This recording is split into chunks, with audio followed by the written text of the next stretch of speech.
Hi guys and welcome to Bomb Anime. It's your girl Ruka. And Big Boy Summer here, bringing you episode 19 of Platinum End. The discussion continued and Yoneda, which is the final god candidate, has come to the table to also discuss his theory that he's peddling as facts. Now, yes, he did seem to have some facts in there, like how people came about based off of science and what science has found out, but then the rest of it was just theory and also fabricated facts. 0.1% of the population believe in God. It's definitely much higher than that. Unless this is an alternate reality not based off of what we're living in currently, then that's just ridiculous. So many people believe in a God. Not just Christians, but every religion that's out there. So this was my favourite episode so far in the whole show, ever since it started.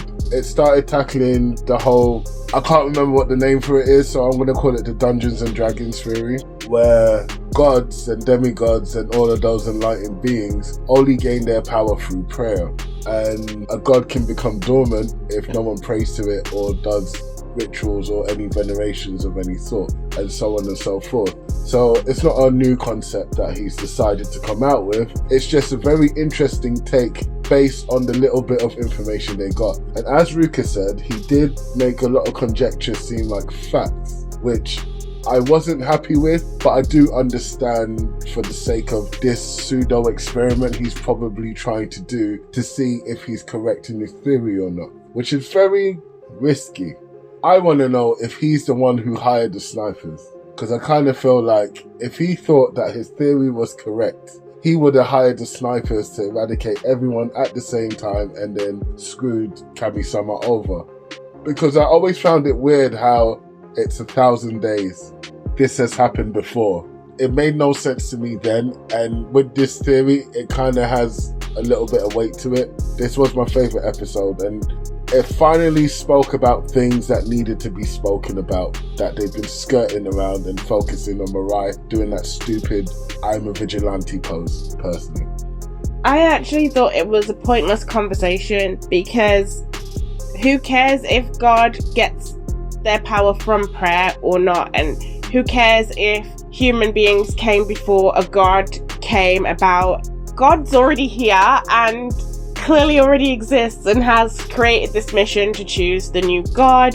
So who actually cares? Because now we know for definite sure that there is a god. We've got angels flying about, we've got humans getting superpowers, and we know that there actually is a god, and now there's actually a chance for human beings to have some sort of say on who is lording over them. I mean, yeah, they said the whole thing about it being like sort of a secret dictatorship, which I get that.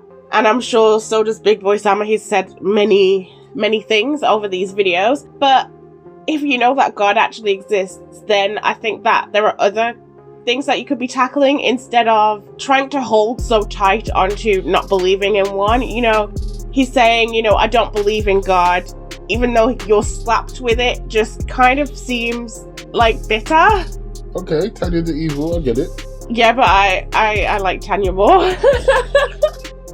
Okay, I want to go deeper into his theory, to be fair, because if he is correct that God is just doing this in order to make sure that a god carries on and whatnot, that's why a few weeks ago Ruka said, why is God bringing the angel of destruction into the mix, whatever. Maybe God foresaw this, knowing that this could happen, brought the angel of destruction into the mix in order for this outcome to happen. Everyone gets deaded, no god candidate is chosen. People still believe in God anyways because they've seen proof now, and he just stays reigning for another however many years until he has to repeat the process.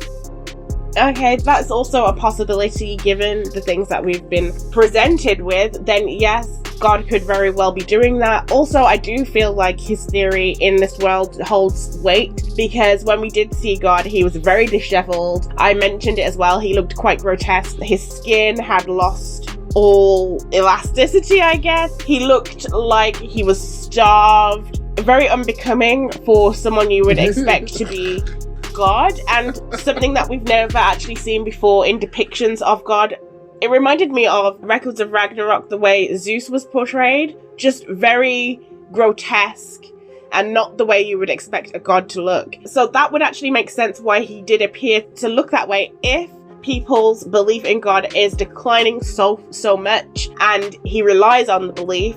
Then it would make sense that he would start deteriorating and eventually disappear. So within this world, I do think that he's probably more on the money than not. I believe it's simply like the Thanos situation. Thanos saw a problem and decided that snapping half of the people out of existence was the answer. There were better answers. I mean, quadrupling everything in the universe, making the universe more accessible. I mean, you had the whole reality in your hand. You could have done what you like. So similar to this whole God candidacy nonsense, yeah, could have easily been avoided since we now know that God's power is to use unlimited love arrows and unlimited white arrows. If it is really 0.1% of the world that believe in you, white arrow the rest of them. Or just red arrow them and make them believe in you. Yeah, seriously. I mean, it does seem like a very easy fix. My way means that you sustain because you teach the future generations to carry on like you. Your way is a 33-day fix. But then again, can he redo it? No, there's no limitations. It said with God has no limitations. So then, limitations. So it doesn't really make sense. But, you know, there's a lot of things in this series that doesn't actually seem to make full sense. And it does seem to sort of go back and forth and contradict itself. It just feels like it's the wrong question, and it also feels as if it's being slotted in there to like lengthen the series where other things could have really been explored that would make more sense. Because again, I still feel like this is like a waste of time question. For instance, atheists exist. They don't feel like there's enough proof to believe that there's a God out there. Yes, we don't. However, if God came down and was like, I'm God and here's all of my proof, the atheists would go, okay then, you've now proved it. Doesn't mean that I worship you, but I believe you exist. That kind of situation would happen. But this guy is still like, no. I see angels, no. I've been given superpowers, still no. No, but that's not proof. It's not complete definitive proof. That is what atheists require, and that's the issue. A god would know how to definitively prove their existence to an atheist, and that is the reason why atheists will always be atheists. So like Tanya the Evil, the anime, which actually depicts an atheist in its true form. Being X did not prove definitively that they were God, other than the words saying, I am God, I've got super cool powers. A god will be able to prove that they're God because they are God, and that's very hard to do. Okay, I agree with that, but then I feel like that's just going to be stubbornness and actually just a barrier into believing no matter what comes in front of you. I don't think that the being X in Tanya the Evil actually proved enough that they were actually a god, because they didn't actually understand even the inner workings of a human mind. It was almost like a robot or an AI. So yes, I understand why Tanya wouldn't believe in that being as a god. And in this case, God hasn't actually physically appeared.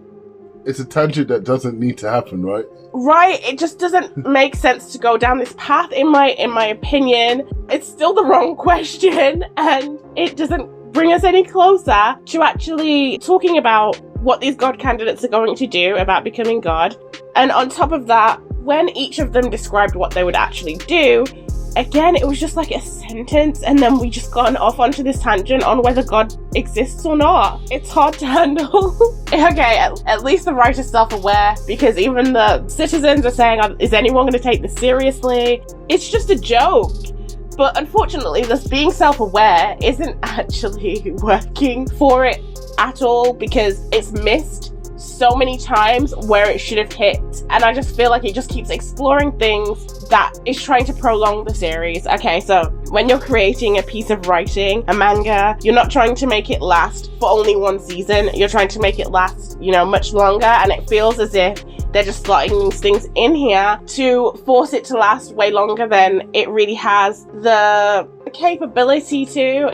I don't know why you're asking the God candidates to say what they would do as God. If you're going to come here and try and convince them that God doesn't even exist, then why even do that? Why drag it on? Why not just appear in the past episode and say your piece? Kakahashi, I'm going to be God now. Shut up. On a level, just shut up. This pissed me off this episode. And this is my favorite episode so far. But the moment he said, but there's still 7 million people who, need God. I'm going to be God because of that. get out of here. You didn't care about them before. You didn't take this seriously enough to do any research. He asked a simple question. How many laps can you do around the world in a second? You were given wings that give you the power to fly faster than the speed of light. And you never actually explored nothing. You didn't even say, well, I don't know how much I can do in a second, but I know I've done it 20 times this one time. Do you get what I mean? You've had no interest in this whole process this whole time. Kakashi is a white knight and he wants to save everybody, and he's just gonna fail at things, and I don't like him. That's it, really. And telling Susumu to stop at people pointing guns at him really pissed me off, because I was Team Susumu this whole time, and now it looks like he's dead.